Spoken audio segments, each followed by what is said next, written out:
வணக்கம் நண்பர்களே. செந்தில் பாலாஜியின் கதை முடிந்தது. திமுக முன்னாள் அமைச்சர் செந்தில் பாலாஜிக்கு எதிரான பண மோசடி வழக்கு தொடர்பாக அவரிடம் விசாரிக்க அனுமதி கோரி தமிழக அரசுக்கு அமலாக்கத்துறை கடிதம் எழுதியுள்ளதா தகவல்கள் வெளியாகியிருக்கு.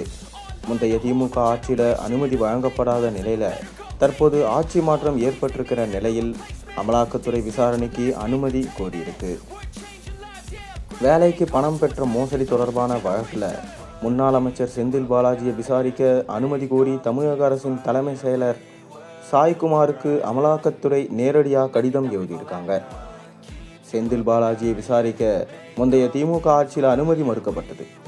இந்நிலையில் தற்போது ஆட்சி மாற்றம் ஏற்பட்ட நிலையில் அவரை விசாரிப்பதற்கான ஆதாரங்கள், ரகசிய குறிப்புகளுடன் அமலாக்கத்துறை கடிதம் எழுதியுள்ளதா தகவல்கள் வெளியாகியிருக்கு.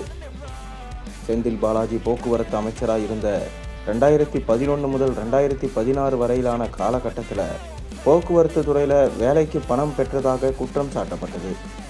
செந்தில் பாலாஜி, அவரது சகோதரர் அசோக்குமார் உள்ளிட்டோர் மீது பண மோசடி குற்றச்சாட்டின் பேரில் அமலாக்கத்துறை வழக்கு பதிவு செய்ததுடன் போக்குவரத்து துறையில் வேலை தேடும் விண்ணப்பதாரர்களிடமிருந்து சட்டவிரோதமாக லஞ்சம் பெற்றதாகவும் அவர்கள் மீது குற்றம் சாட்டியது.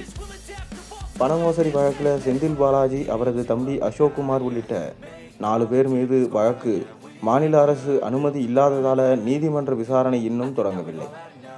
செந்தில் பாலாஜியை மீண்டும் விசாரிக்க அனுமதி கேட்டு அமலாக்கத்துறை கடிதம் எழுதியுள்ளதா தகவல் வெளியாயிருக்கு.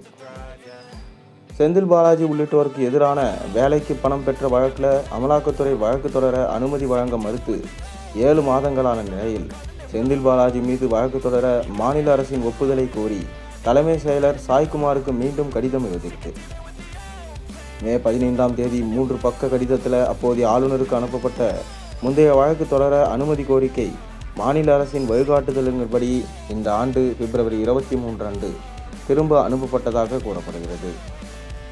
ஒரு அரசு ஊழியர் மீது வழக்கு தொடர அனுமதி வழங்க மாநில அரசுக்கு மட்டுமே அதிகாரம் உள்ளது என்றும், அமலாக்கத்துறை ஆளுநரை அணுகுவதற்கு பதிலாக நேரடியாக தலைமை செயலாளருக்கு கடிதம் எழுதியிருக்க வேண்டும் என்று அப்போதைய தலைமை செயலாளர் ஆளுநருக்கு தெரிவிச்சிருந்தார்.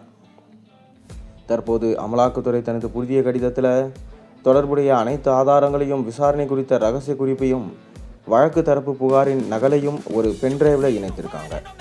இந்த தகவல் தலைமை செயலாளர் அலுவலகத்தில் முறையாக பெறப்பட்டு அதற்கான ஒப்புகை பெறப்பட்டதா உறுதி செய்யப்பட்டிருக்கு. இதனால் செந்தில் பாலாஜியை தற்போது மீண்டும் விசாரிக்க அனுமதி கிடைச்சிடும் என சொல்லப்படுகிறது. மேலும் செந்தில் பாலாஜியின் ஆட்டமும் இதோடு முடிந்தது. இனி அவரால் தப்பிக்கவே முடியாது. இதுபோல இன்னும் KN நேரு, பொன்முடி, KSSR ராமச்சந்திரன் போன்ற பல அமைச்சர்களும் தொடர்புடையில் இருக்கிறார்கள்.